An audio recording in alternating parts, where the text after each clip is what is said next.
Saint Martin কোনো সাধারণ জায়গা না, এটা একটা অনুভূতি। একবার গেলে মন পড়ে থাকে সারা জীবন।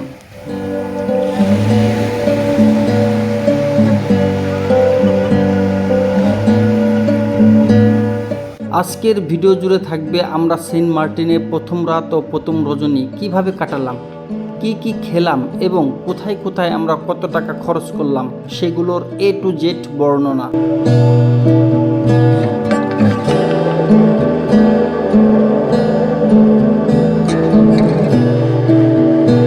আপনি যদি আমাদের চ্যানেলে নতুন দর্শক হয়ে থাকেন তাহলে ভ্রমণ বিষয়ক অসাধারণ সব ভিডিও পেতে অনুগ্রহ করে চ্যানেলটি সাবস্ক্রাইব করে পাশে থাকা বেল আইকনটি ক্লিক করে রাখুন।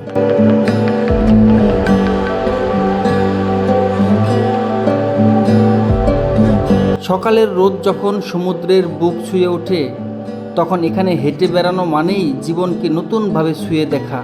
শান্ত ঢেউয়ের শব্দ আর পায়ের নিচে বালু যেন এক ধ্যানের মতো অনুভূতি। ভোরে সাগর দর্শন সম্পূর্ণ করে এরপর আমরা রওনা হলাম সেরা দ্বীপের পথে।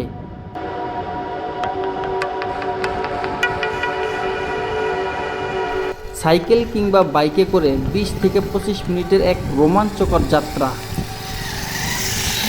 জেটি ঘাট সংলগ্ন বাজার থেকে 3 ঘন্টার জন্য 700 টাকা দিয়ে একটি মোটর সাইকেল ভাড়া করে আমরা এগিয়ে যেতে থাকি। বাইসাইকেল বা মোটর সাইকেল অবশ্যই আপনি অনেক দোকান যাচাই ও দর কষাকষি করে তবেই ভাড়া করবেন।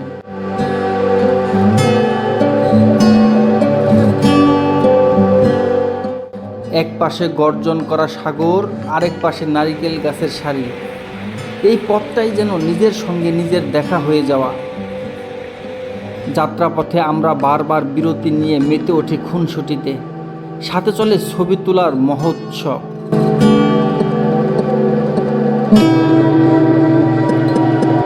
নারিকেল জিঞ্জিরা এই দ্বীপের হৃদয়। জল, গাছ, পাখি আর মানুষের সহাবস্থানে এই জায়গাটা হয়ে উঠেছে এক টুকরো স্বর্গ।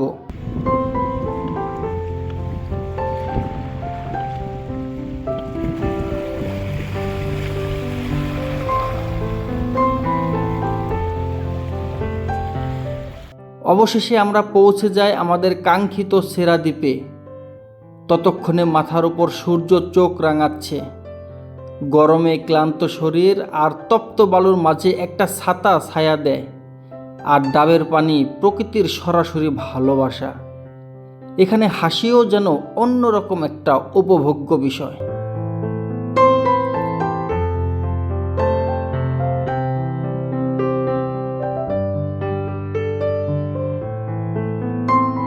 দিন শেষে সূর্য যখন হারিয়ে যায় দিগন্ত রেখায় তখন পুরো দ্বীপটা রঙিন হয়ে ওঠে।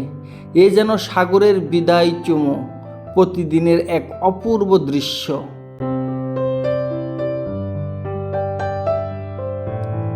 রাত নামতেই সেন্ট মার্টিনের আরেক রূপ। সাগরের পাড়ে জমে ওঠে মেলা। শামুক, ঝিনুক, হাতে বানানো মালা আর গল্পে মোড়ানো কেনাকাটা, সব কিছুতেই স্মৃতি গাঁথা থাকে। সারাদিনের ঘোরাঘুরি শেষে ক্ষুধা যখন চরমে তখন আমরা বের হই খাবারের সন্ধানে।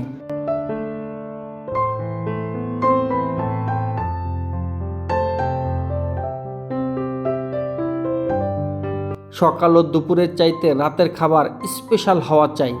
তাই এ দোকান ও দোকান ঘুরে ঘুরে সাজিয়ে রাখা সামুদ্রিক মাছগুলো দেখতে থাকি।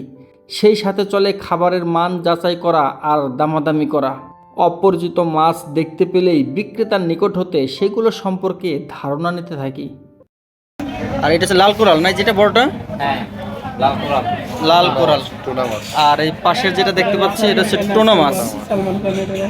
স্যালমন আরো মানে চারটা হয় আর কি। টোনা মাছটা স্যালমন, এটা হচ্ছে গোয়া মাট্টা বলে। গোয়া মাছটা এটা কিন্তু মানে যদি পানির থেকে ওড়ার সময় যদি এটা যদি পারে আর হের আর কোনো উপায় নেই। ওটার ওই যে কাটা বা হাড্ডিটা দেখেন না, এটা শক্তিশালী মাছ, অনেক শক্ত। বর্ষি টানবেন হাত একেবারে খেয়ে ফেলবে, অনেক বড় হয়। 20-40 কেজি ওজন হয়। মানে এটা 20-30-40 কেজি পর্যন্ত হয়ে থাকে। শৈল মাছ আমি একটা ডিসপ্লে দিয়েছিলাম, তো এখানে একটা সুইজার এখন বন্ধ আছে, সুইজার রেস্টুরেন্ট। হুম। ওইটা এবছর অফ করে রাখছে, বুঝছেন? ওটা আমরা 8 বছর চালাইছি, সুইজার রেস্টুরেন্ট। এখান থেকে এটা দিলে 2 মিনিট পর আপনাদের ছিল?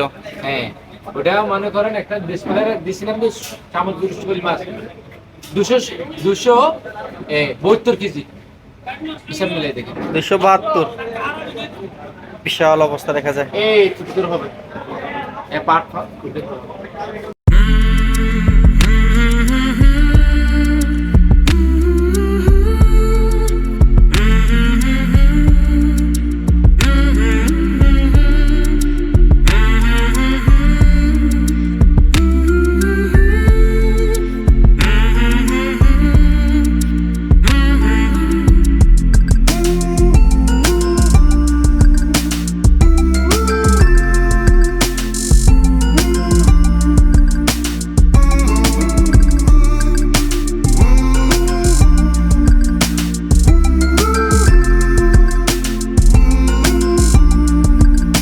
একটা সময়ে আমরা পৌঁছে যাই জেটিঘাট সংলগ্ন সবচেয়ে বড় হোটেলে। রাঁধুনির সাথে চলে আমাদের দরদাম। চাवल পাবেন, সবজি পাবেন, আনলিমিটেড মাছ পাবেন, আর फिर माछ पाবেন মাত্র 200 টাকা থেকে। আমি ज़्यादा नहीं चाहेगा, पूरा चाहेगा हो जाएगा। যাও, এখানে আছে স্যালমন আছে, কুরাল আছে, টিনবিট আছে, তারপর আছে টাইগার আছে, অনার আছে বালা, অনার আছে স্যালমন, অনার জিয়ান মনে হয় আর দেখাইতে পারিবেন। এক পর্যায়ে মালিকের মনের সাথে আমাদের মনের মিল ঘটে। 180 টাকার প্যাকেজ খাবারই আমাদের হয় রাজকীয় ভোজ।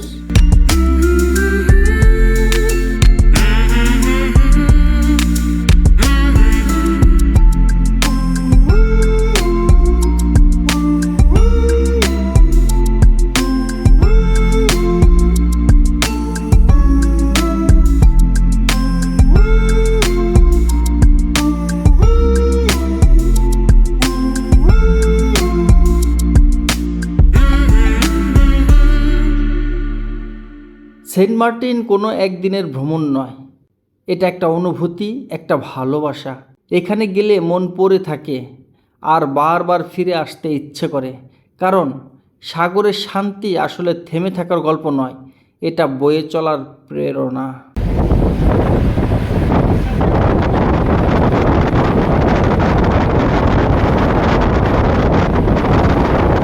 সেন্ট মার্টিন দ্বীপের দ্বিতীয় দিনে এবং দ্বিতীয় রজনীতে আমরা কি কি করলাম, কি কি খেলাম, কিভাবে বারবিকিউ করলাম, কি কি কেনাকাটা করলাম, এই সমস্ত যাবতীয় তথ্য থাকবে আমাদের পরবর্তী ভিডিওতে। সেই ভিডিওটি পেতে অনুগ্রহ করে আমাদের এই চ্যানেলটি সাবস্ক্রাইব করে রাখুন। আমাদের আজকের ভিডিওটি এখানে শেষ করতে যাচ্ছি। সকলে ভালো থাকবেন, সুস্থ থাকবেন। আল্লাহ হাফেজ।